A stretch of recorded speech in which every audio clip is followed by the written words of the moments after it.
叔叔、阿姨、弟兄姐妹们，早上好！愿主赐给我们平安、喜乐，也身体健康。我们感谢主，今天可以参加家庭崇拜。我们有敬拜赞美主，也同心祷告，听主的话。我们默祷。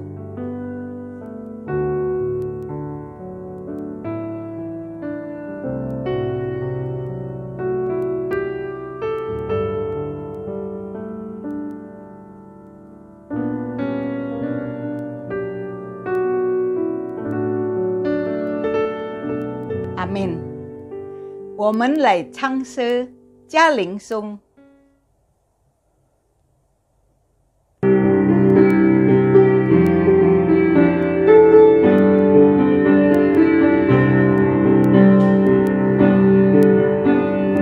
我爱我的家里，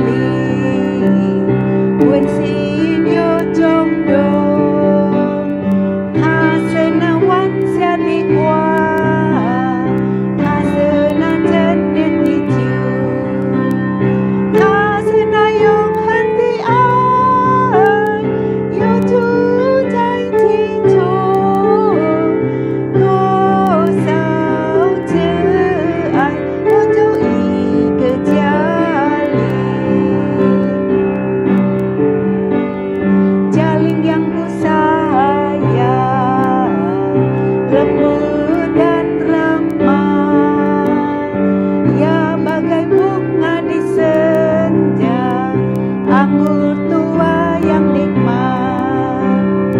Ia kasih yang agape, karena Tuhan sertai, kasih melimpah, jadilah warga jali.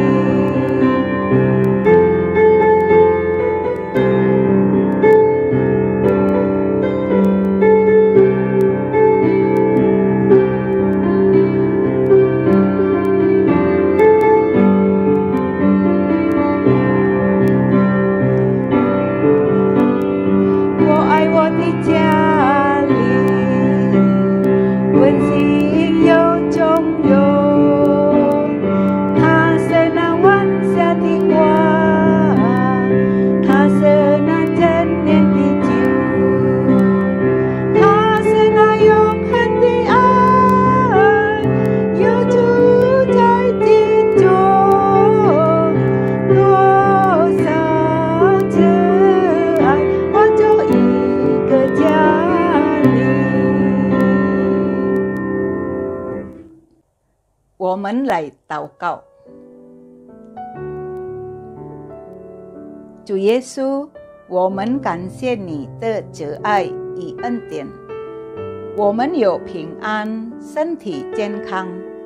今天早上，我们有以感恩、喜乐的心参加家庭崇拜会。我们有赞美主，同心祷告。借黄牧师就对我们说话，求主带领与我们同在，让今天的崇拜能顺利，并蒙主喜悦赦免我们，也使我们背得。谢谢主，我们祷告，奉耶稣基督复活主的名，阿们。我们也来唱诗，我的神，我要敬拜你。Allahku, ku mau sembahmu.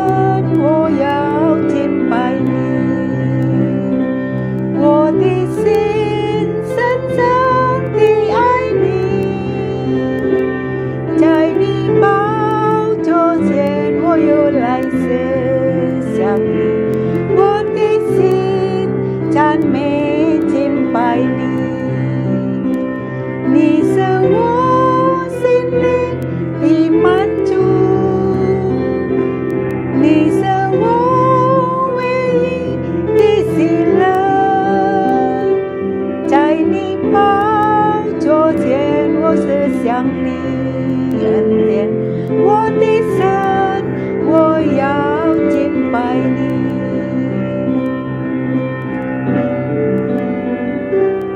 Allahku, ku mau sembahmu, hatiku cinta padamu, di hadiratmu ku mau renungkanmu, hatiku puji sembahmu.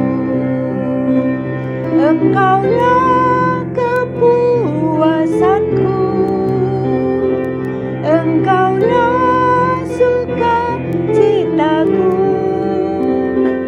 di hadiratmu ku mau renungkanmu, Allahku, ku mau sembahmu, Allahku, ku mau sembahmu.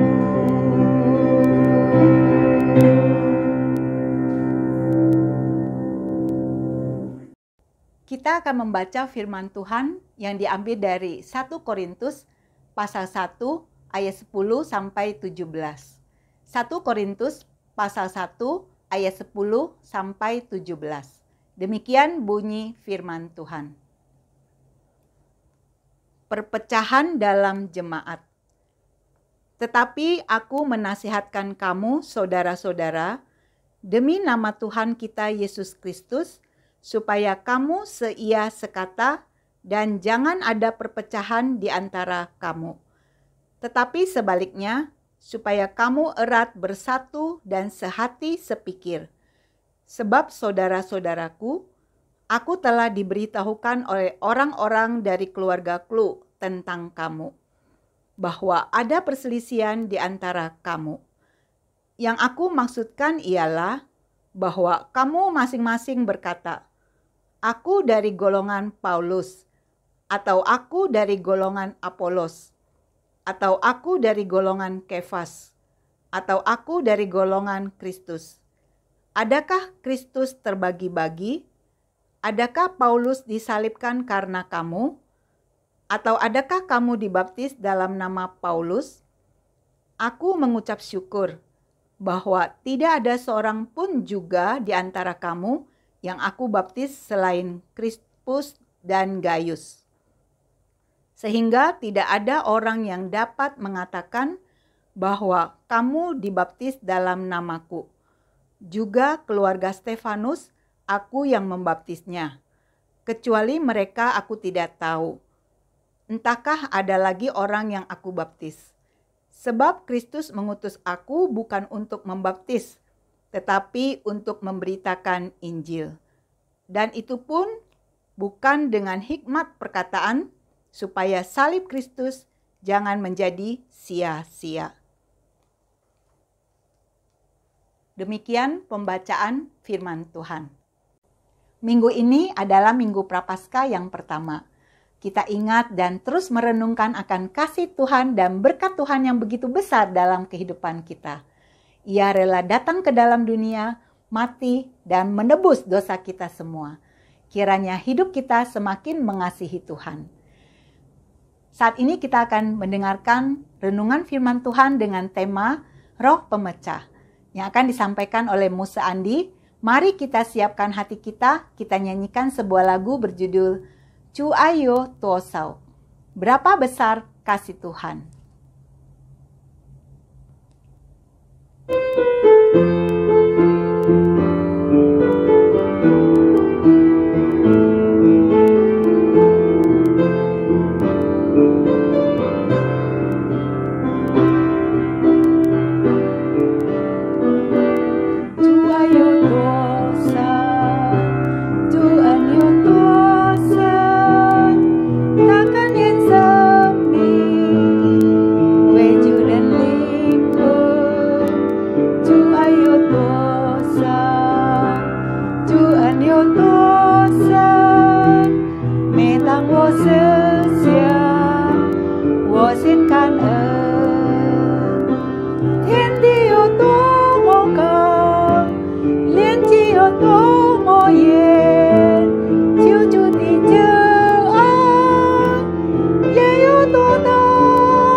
Demikian besar dan dalamnya kasih Tuhan dan berkat Tuhan kepada kita. Ia rela mengorbankan nyawanya untuk menyelamatkan jiwa manusia. Setiap kali aku merenungkannya, hatiku penuh ucapan syukur.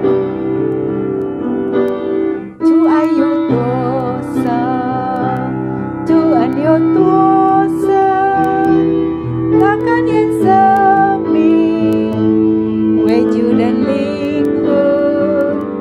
Chúa yêu tôi xa, Chúa yêu tôi xa, mẹ tặng tôi sự xa, tôi xin cảm ơn. Thiên địa yêu tôi một cao, liên chi yêu tôi một yên, chiếu chủ đi chờ ai, yêu tôi đã, yêu hơn yêu tôi một cha, ưu tiên yêu tôi một quang, chiếu chủ đi an tiên, yêu tôi sáng, chiếu chủ đi an tiên, yêu tôi sáng.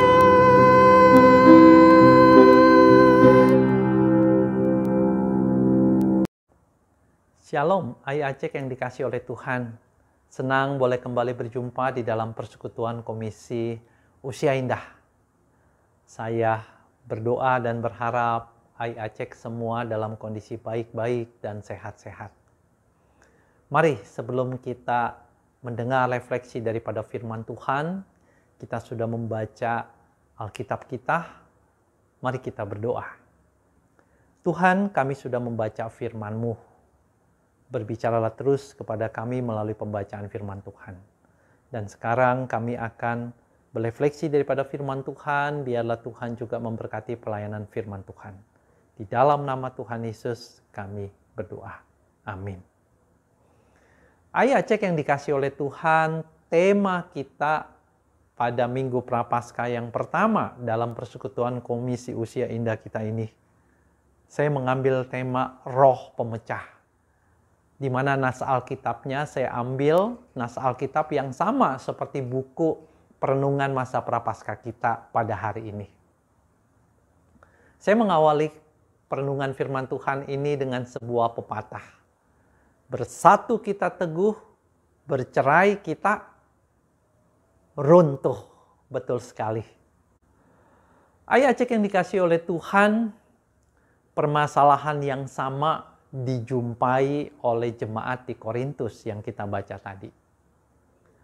Ada sebuah potensi perpecahan yang bisa terjadi. Padahal itu sangat merugikan dan Tuhan tidak berkenan.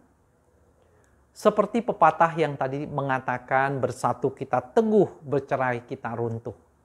Maka perceraian, perpecahan akan meruntuhkan. Tetapi kesatuan akan meneguhkan dan membuat kita kuat. Saya ambil contoh, satu batang lidi mudah dipatahkan nggak?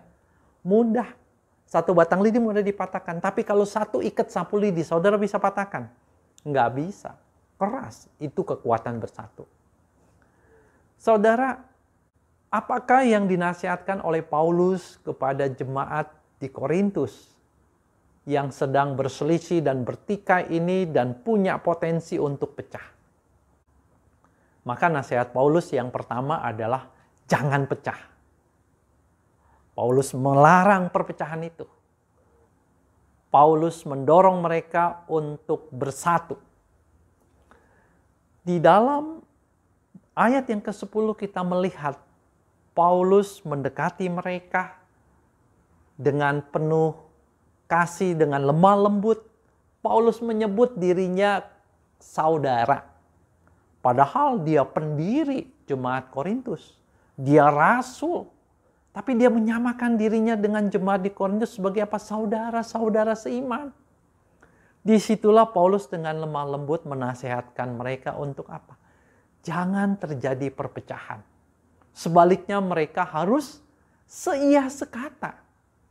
Kata seia sekata ini, saudaraku, ya, menggambarkan sebuah pengertian. Ada dua kelompok yang sedang bertikai. Mereka berkonflik. Ya, kata seia sekata itu artinya adalah apa? Dua kelompok yang sedang bertikai, berkonflik ini berdamai.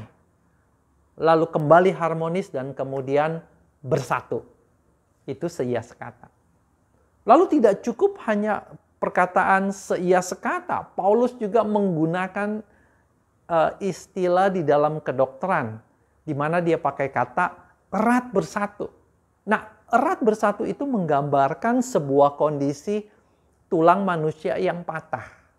Kalau tulang patah itu gimana rasanya? Oh, sakit sekali. Sendi yang terlepas dari sambungannya, bagaimana rasanya? Sakit sekali. Nah, itu erat bersatu yang artinya sendi yang terlepas itu harus disambungkan kembali. Tulang yang patah itu harus direkatkan kembali. Kalau tidak kita akan kesakitan dan kita akan lumpuh. Itulah kalau terjadi perpecahan. Paulus kalau kita lihat juga lebih jauh dalam surat Korintus ini. Maka Paulus mengatakan kalau engkau masih iri hati, kalau engkau masih berselisih, engkau berkonflik, terjadi perselisihan di antara kamu yang menyebabkan perpecahan. Maka Paulus katakan kamu masih bayi rohani. Susu yang diberikan kepada kamu. Tetapi seorang yang dewasa, manusia rohani, tidak seperti demikian. Maka engkau harus bertobat dan berubah. Apa refleksinya buat kita akan nasihat Paulus ini? Tuhan mengajarkan kepada kita, entah kita di rumah, entah kita di gereja, janganlah roh perpecahan itu ada di dalam diri kita. Janganlah semangat perselisihan, konflik yang menyebabkan perpecahan itu ada di dalam hidup kita. Tuhan tidak menginginkan itu. Tapi yang Tuhan inginkan apa? Kita erat bersatu. Mungkin masalahnya adalah perbedaan pendapat. Perbedaan pendapat seringkali membuat kita bisa terpecah. Ketidaksamaan di antara kita. Maka saya mau mengatakan adalah kita harus dengan rendah hati menghargai keperbedaan itu. Kalaupun ternyata kita berbeda dan kita yang salah, maka kita harus dengan rendah hati mengakui kesalahan kita dan kita bertobat. Dan kalau dalam keperbedaan itu kita yang benar, jangan sombong. Lalu kita menjadi hakim dengan mengatakan kepada saudara kita, kamu yang salah. Jangan. Tetapi justru dengan rendah hati kita boleh menasihatkan mereka yang salah itu untuk berubah. Kenapa? Karena satu ketika mungkin kitanya yang salah. Karena tidak ada yang sempurna tanpa salah, termasuk diri kita. Ayat yang dikasih oleh Tuhan, nasihat yang kedua yang Paulus katakan kepada jemaat di Korintus adalah jangan sampai ada favoritisme. Jangan sampai ada pengidolaan kepada para pemimpin gereja yang ada. Di dalam jemaat Korintus terbentuk kelompok-kelompok. Ada kelompok Paulus, ada kelompok Apolos, ada kelompok Petrus, bahkan ada yang menamakan golongannya kelompok Kristus. Kacau tidak? Kelompok Kristus artinya dia yang paling hebat, saudara. Betul tidak? Paulus menasihatkan mereka. Tidak boleh seperti demikian. Bahkan sesungguhnya Paulus sendiri, Petrus sendiri, Apolos sendiri nggak tahu kalau di jemaat Korintus itu terbentuk kelompok-kelompok seperti itu. Mereka juga nggak maksudkan untuk mereka diidolakan seperti demikian sampai jemaat itu terbentuk golongan-golongan yang tidak bisa bersatu. Mereka sendiri tidak tahu kalau mereka berbuat seperti itu. Paulus sendiri mendapatkan kabar, dikatakan di situ dari orang-orang dari keluarga Klo yang menggambarkan kepada Paulus terjadi seperti itu di dalam kondisi jemaat di Korintus. Pengelompokan ini mungkin karena mereka sangat favorit dengan Petrus. Oleh karena Petrus mungkin pemimpin para rasul, kesenioritasan dia, kebapaan dia. dan ajaran Petrus. Mungkin ada beberapa orang begitu mengidolakan. Demikian pula dengan Apolos yang begitu fasih di dalam berbicara dan mengajar. Ada yang sangat suka kepada Apolos. Demikian pula yang suka kepada Paulus. Tetapi Paulus menasihatkan kalau kita membaca bagian yang lain, dia katakan siapa sih Paulus? Siapa sih Apolos? Siapa sih Petrus? Apakah mereka semua para rasul ini mati disalibkan untuk menyelamatkan kita? Enggak.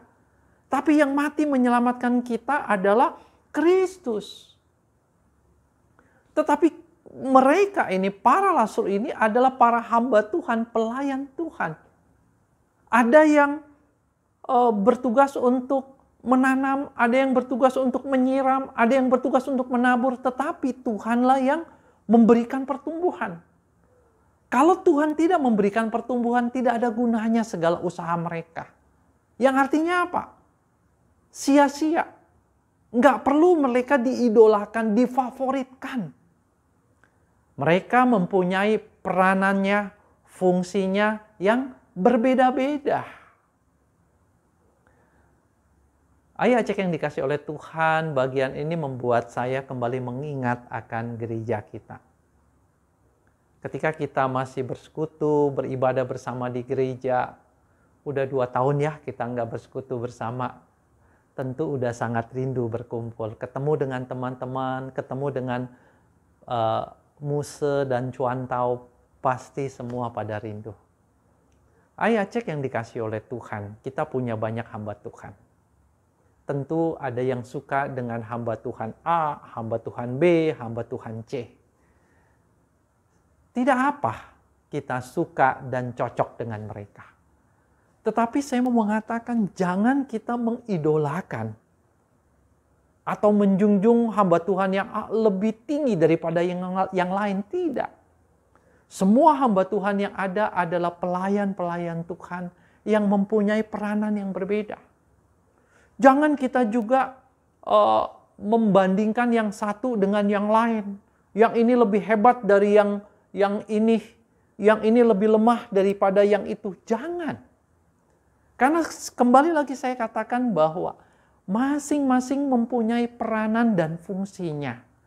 Ada yang menabur, ada yang menanam, ada yang menyiram.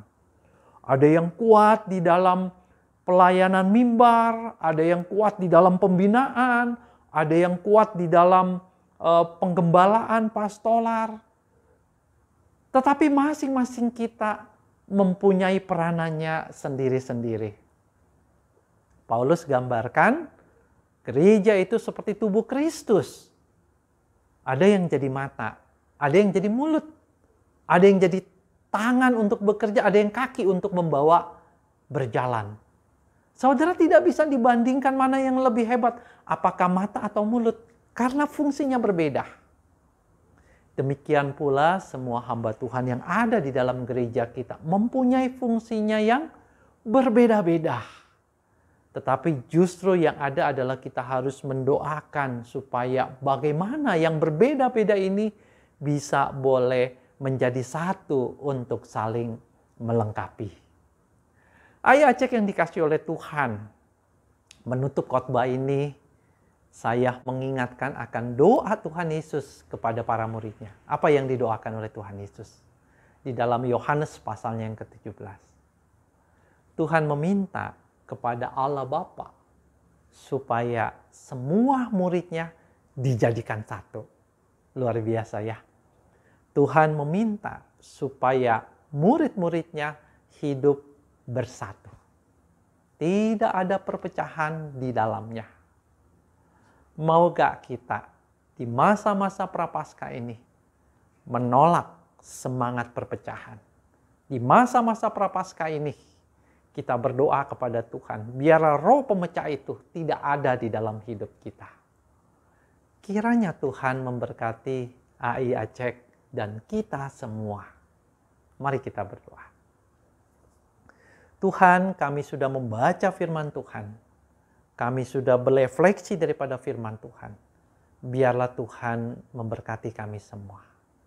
Terima kasih ya Tuhan. Hanya di dalam nama Tuhan Yesus kami telah berdoa. Amin. Puji Tuhan, kebenaran firman Tuhan sudah disampaikan kepada kita semua.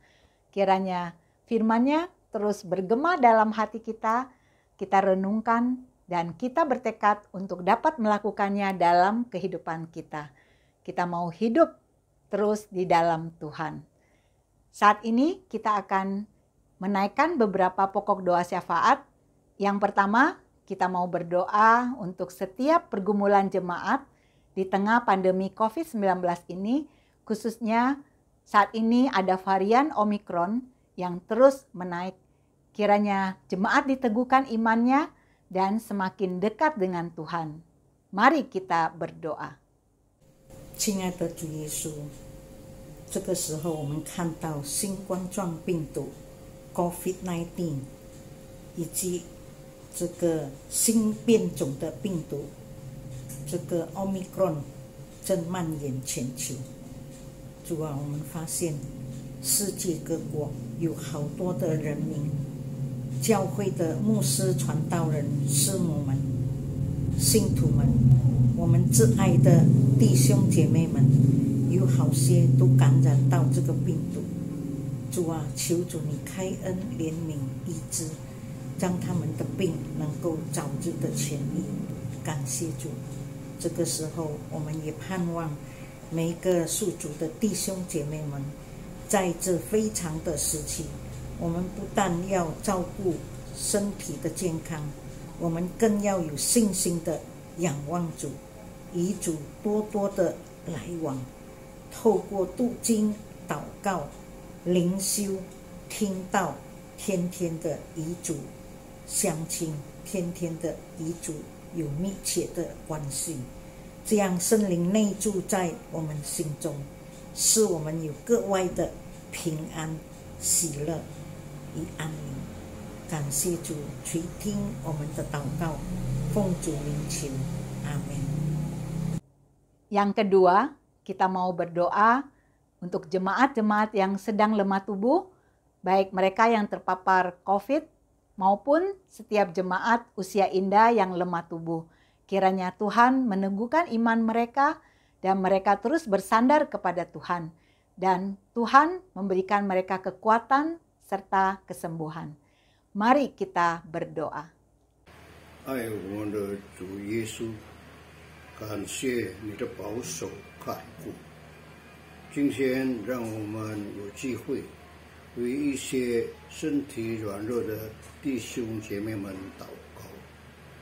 主啊，恳求你按照他们不同的疾病，个别医治他们，让他们痊愈后再次能够被你所使用，让一切颂赞归荣耀你的名。如此祷告，乃是奉主耶稣基督圣名祈求，阿门。 Yang ketiga, kita menaikkan doa untuk pemerintah Indonesia diberikan hikmat bijaksana dalam menanggulangi pandemi COVID-19 dan dalam membangun ekonomi serta menjalankan program vaksinasi. Dan masyarakat boleh terus menjaga prokes di situasi pandemi ini. Mereka boleh taat pada peraturan pemerintah dan sadar untuk dapat menjalani vaksinasi. Mari kita berdoa. 天父，我们要为印尼国家的领导人、政府官员们献上我们的祷告，求主在他们处理新冠病毒以及为国家经济上的发展赐给他们聪明智慧，让他们能够同心把国家处理得美好，使国家兴旺，人民安乐。目前正在进行的疫苗接种，也让人民愿意配合政府的计划，使有更多人可以得救。也盼望政府能够预备足够的病房、足够的治疗药物，并且使医生们、护士们保守他们的健康，让他们有爱心替病人服务，使疫情能早日被控制。我们如此祷告，奉主耶稣基督的名为求， Amin.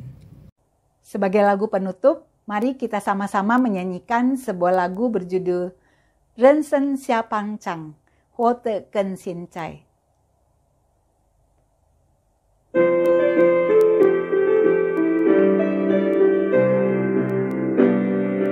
Cai Sen Di Sou Zuo, 我们都有盼望。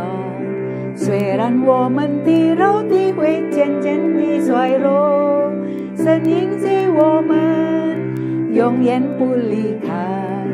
不要忘记神的大爱，常常要感谢他。你要忘记背后，努力向前走。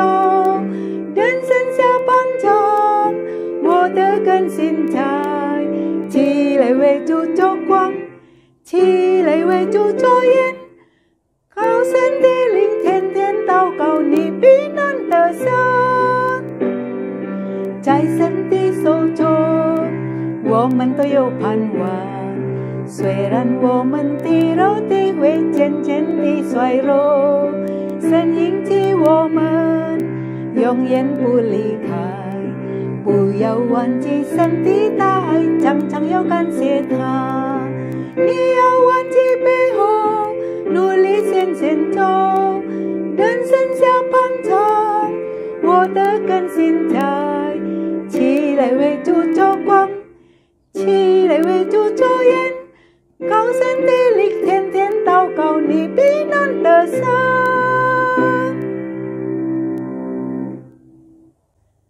我们来祷告，主祷文。我们在天上的父，愿人都尊你的名为圣，愿你的国降临，愿你的旨意行在地上，如同行在天上。我们日用的饮食，今日就给我们，免我们的债，如同我们免了人的债，不叫我们遇见试探，救我们脱离凶恶。因为国度、权柄、荣耀全是你的，直到永远。阿们。Susu, Ai,弟兄姐妹们, demikianlah ibadah kita pada siang hari ini. Di dalam Tuhan kita semua punya pengharapan. Walaupun tubuh semakin lemah, Tuhan berjanji tidak akan meninggalkan kita. Jangan lupa kasih Tuhan yang besar dan selalu mengucap syukur. Lupakan apa yang di belakang, bertekun berjalan ke depan. Hidup akan lebih indah, bangkitlah, jadilah garam dan terang. Bersandar pada Roh Allah, doa setiap hari, dan engkau pasti menang. Tuhan Yesus memberkati kita semua. Amin.